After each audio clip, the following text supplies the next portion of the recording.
Bonjour, bonsoir à tous et à toutes et bienvenue dans cette nouvelle critique. Il sera question aujourd'hui d'Harry Potter et le Prince de Sang Mêlé, sixième opus de la saga Harry Potter au cinéma, avec évidemment toujours les mêmes acteurs mais quelques petits nouveaux venus. On peut notamment citer Jim Broadbent, un acteur anglais qui est juste vraiment excellent. Il incarne vraiment pour moi à la perfection l'humour anglais. Vous l'avez peut-être déjà vu dans Cloud Atlas des Wachowski. Si vous n'avez pas vu Cloud Atlas d'ailleurs, il faut voir ce film, c'est un film incroyable. Sixième film de la saga qui nous raconte donc en fait la sixième année d'Harry à l'école de Poudlard tout simplement, avec évidemment beaucoup de choses derrière comme dans tous les films, sauf que là c'est vraiment je trouve le film le plus fourni en termes de sous-intrigue. Alors bon évidemment on a donc Harry qui fait son année à Poudlard, donc ça c'est l'intrigue principale. On a derrière l'ascension, on a Draco qui prépare l'invasion des forces de Voldemort dans Poudlard. On a la sous-intrigue du prince de sang mêlé, on a ensuite la sous-intrigue comment Voldemort a eu connaissance des Horcruxes, on a ensuite la sous-intrigue pardon, de la chasse au premier Horcrux, oui, de la chasse au premier Horcrux. On a ensuite la sous-intrigue des débuts de Voldemort. Ça fait beaucoup de sous-intrigues. Donc c'est un des films les plus fournis et c'est génial parce qu'en fait on ne se perd pas dans tout ça. Le film dure 2h30, à tout casser. Ouais, il dure à peu près 2 heures. Il est vachement long. Je me souvenais pas d'un film aussi long. Il dure 2h30, 154 minutes. Ouais, 2h30. Et bah, comme quoi. Donc le film dure à peu près 2h30 et c'est parfait, je trouve, en termes de temps de film parce que ils ont vraiment eu le temps de tout raconter sans que ça paraisse trop et sans que ça paraisse trop peu. Euh, Donc là, au niveau de la narration, vraiment, celui-là est juste parfait. De toute façon, je trouve ce film parfait, je l'ai dit dans ma critique d'Harry Potter et l'Ordre du Phénix, hein. Le Prince de Sang Mêlé, c'est vraiment mon film préféré de la saga, parce que je trouve que tout est parfait dedans. Donc déjà, vraiment, l'écriture est parfaite, c'est très sombre, mais on regagne un petit peu les moments de comédie, c'est vraiment très équilibré, je trouve. Il y a un très bon équilibre entre les moments très très sombres et les moments vraiment des petits moments de comédie. Donc ça fait un petit peu penser au... comment dire, c'était le 3 qui est un peu comme ça, c'est-à-dire des trucs assez sombres, hein, avec le meurtre des parents, enfin tout le complot du meurtre des parents de d'Harry, et en même temps bah, beaucoup de moments de comédie. Là on va dire, mais c'était quand même assez bancal parce que des fois il y avait de la comédie, enfin il y avait des moments de comédie en fait qui se transformaient, enfin des moments qui étaient dramatiques et qui se révèlent en fait être un petit peu comiques, enfin ce genre de choses. C'était pas, c'était un peu bizarre dans le 3, mais celui-là vraiment le mélange est parfait. Le mélange entre la comédie et le drame, est vraiment bien foutu. Encore une fois, les acteurs, enfin là, rien à dire. Les acteurs se confirment. Alan Rickman est encore meilleur dans le rôle de Severus Rogue parce que bah, là, son personnage s'affirme vraiment, je trouve, à partir du 6. Là, on sent que c'est pas un personnage c'est pas juste un prof méchant. Là, on sent qu'il y a quelque chose derrière. Déjà, on le sent et parce que c'est montré. Et on voit que Rickman est vraiment très à l'aise dans le rôle et que le rôle lui convient parfaitement. Euh, Pareil pour Dumbledore qui vraiment, bah, voilà, le 6, hein, c'est le film où notre cher Dumbledore meurt. Vraiment, je trouve les derniers moments de Dumbledore, mais ça me fout en larmes parce que le jeu d'acteur de Michael Gambon est vraiment excellent et on sent, mais. Enfin, c'est un peu bizarre en fait. Parce qu'on sent à la fois un homme fatigué, mais oui, un homme fatigué qui sait ce qui va lui arriver, mais qui aimerait quand même un peu vivre parce qu'il sait ce qui va attendre ses élèves, notamment Harry, par la suite. Mais voilà, le maléfice à sa main à cause de la bague lui le bouffe toujours plus, enfin, ce genre de choses. Donc vraiment, la dernière scène avec lui est vraiment traversée par beaucoup de choses et c'est possible grâce euh, au jeu d'acteur de Tom Felton, qui joue donc Draco évidemment, d'Alan Rickman et de Michael Gambon, et aussi un petit peu de Daniel Radcliffe pour cette scène.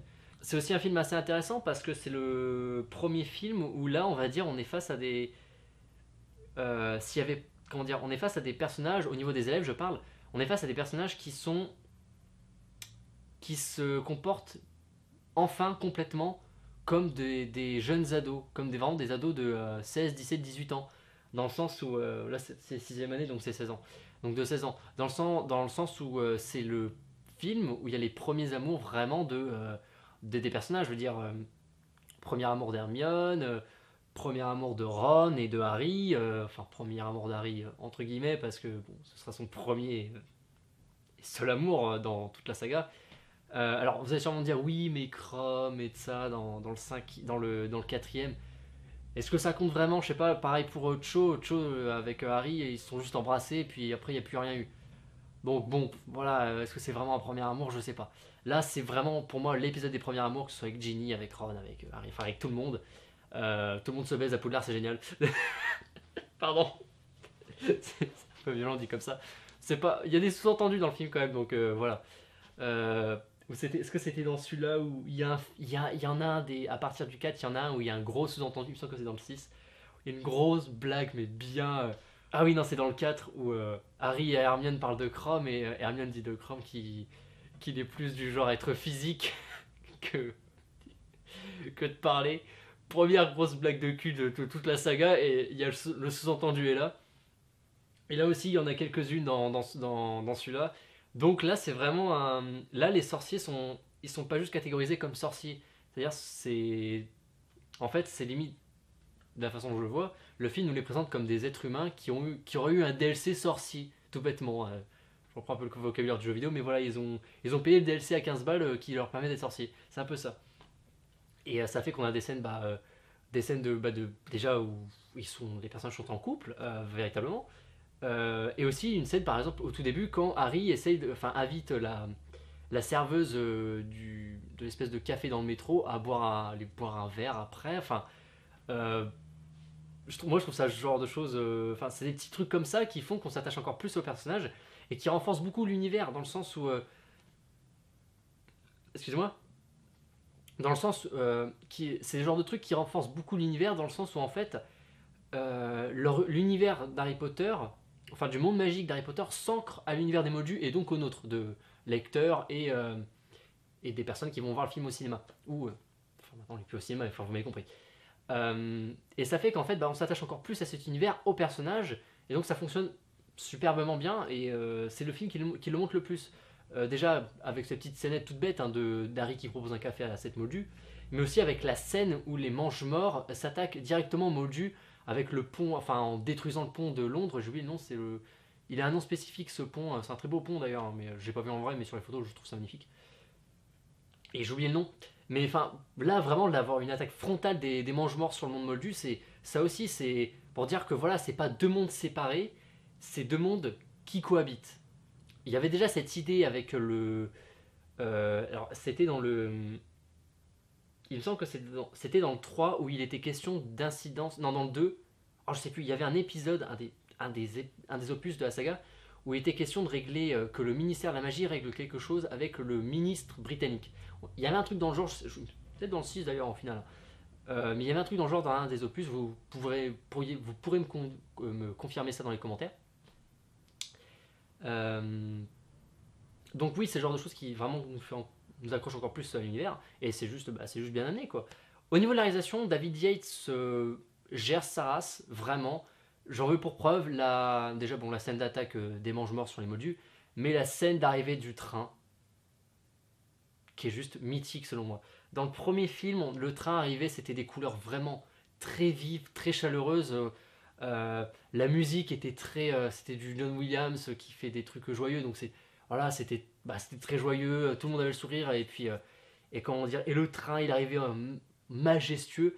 Là, l'arrivée du train à Poudlard dans ce film-là, il n'y a pas de musique, c'est sombre et le train il fait un bruit épouvantable. Il y a un contraste de dingue entre le premier et le sixième film, rien qu'avec cette scène. Rien qu'avec cette scène, et ça c'est juste génial en termes de réalisation. C'est purement pour dire, on a fait du chemin, et à partir de là, à partir du 6, c'est plus des gamins. Là, ce qui va se passer, c'est grave. Vous allez avoir quelques moments de comédie, mais le reste, ça va être grave ce qui va se passer.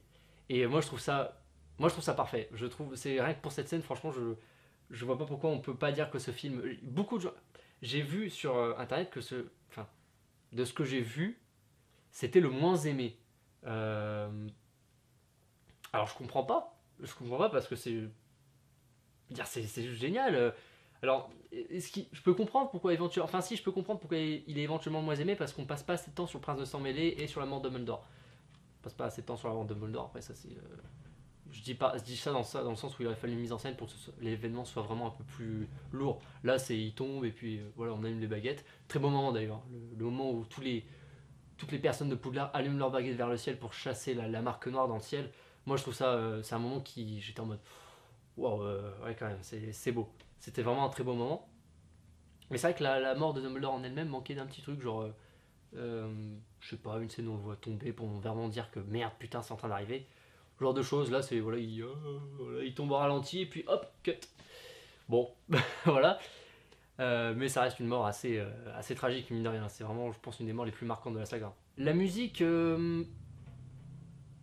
maintenant que j'y pense, la musique m'a pas tant marqué que ça. C'était fait par qui? La musique a été faite par Nicolas Souper, qui, à mon avis, ça, à partir depuis que David Yates est là, ça doit être le compositeur attitré de la saga. Et ouais, ah, et si, éventuellement, la musique, quand les. C'est vrai qu'elle était cool celle-là, la musique quand les mange-morts attaquent les moldus au début du film. C'était une musique très épique et de ça qui rendait vraiment bien. Voilà, cette scène, ouais, pourquoi pas. Après, il y avait. Ouais, sinon, à part ça. Ouais, niveau musique, c'est pas non plus folichon, hein, maintenant. Si ça avait été vraiment un truc vraiment à la hauteur du film en lui-même, je pense qu'il y aurait eu plus de trucs qui m'auraient marqué. Bon, bah voilà, tant pis. Mais elle est pas non plus mauvaise parce que sinon j'en aurais eu des choses à dire. Là, j'aurais eu des choses à dire quand la musique est mauvaise, je dis les choses. Là, j'ai juste rien à dire, donc en fait, la musique doit être. Elle doit. Elle est pas. À mon avis, je sais pas, ouais. Oui, franchement, à part le premier morceau, enfin le morceau de l'attaque sur les moldus, je trouve pas la musique marquante. Voilà. C'est comme. Voilà, ça arrive. Mais bon, à mon avis, de ce que je m'en souviens, du peu que je m'en souviens, elle est pas mauvaise, sinon j'aurais dit qu'elle était mauvaise. Mais voilà. Elle est passable. Elle passe, voilà. Elle fait le taf. Elle fait le café, comme dirait Benzaï. Donc voilà, après en ce qui concerne les acteurs, ils sont tous excellents évidemment, hein, rien à dire sur leur performance. Que ce soit Jim Broadbent aussi, bah, qui est arrivé, comme j'ai dit, qui est vraiment comme ça, hein, Jim Broadbent, grand acteur britannique. Puis après, bah, les autres acteurs, bah, je veux dire, ça se fait que, ça fait ils font que confirmer leur rôle, leur talent, donc rien à dire encore une fois. Au niveau des effets spéciaux, par contre, éventuellement, je reviens sur cette scène de l'attaque du pont. Alors, le pont lui-même est pas criard. Je trouve que ce qui est criard, en fait, c'est tout bêtement, je trouve la texture des mange-morts en train de voler très bizarre. Je sais pas pourquoi, j'ai souvenir qu'elle est beaucoup mieux faite dans les prochains films. Mais alors, dans cette scène particulièrement, il y a un truc qui va pas.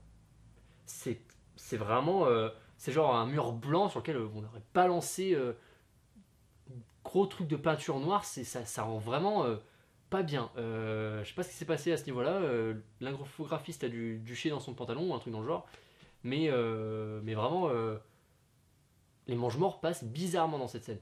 Après, le reste du film, bon, rien à dire. Franchement, plutôt bien foutu. Notamment la scène quand Harry et puis Dumbledore vont chercher le premier Horcrux et qu'il y a les créatures qui remontent de l'eau.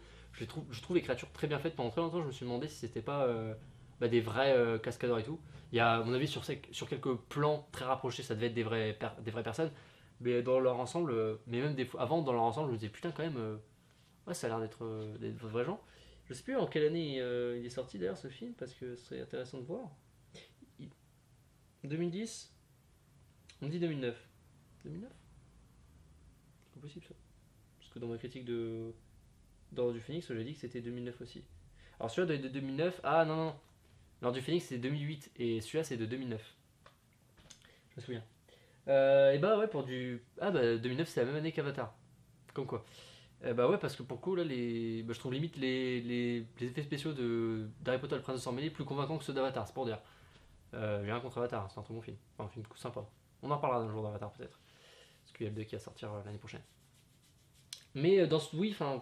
Ouais, c'est plutôt normal. Après, est-ce que j'ai loupé un truc Non.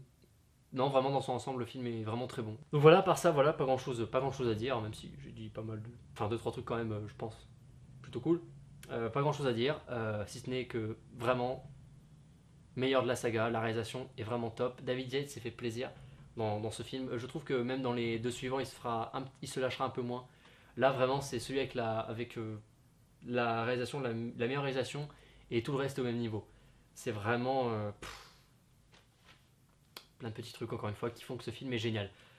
Bref, tendresse, cinéma et chocolat. Je vous retrouve très bientôt pour probablement pour une autre critique ou pour une autre vidéo. Qui sait, vous le verrez bien. Ciao!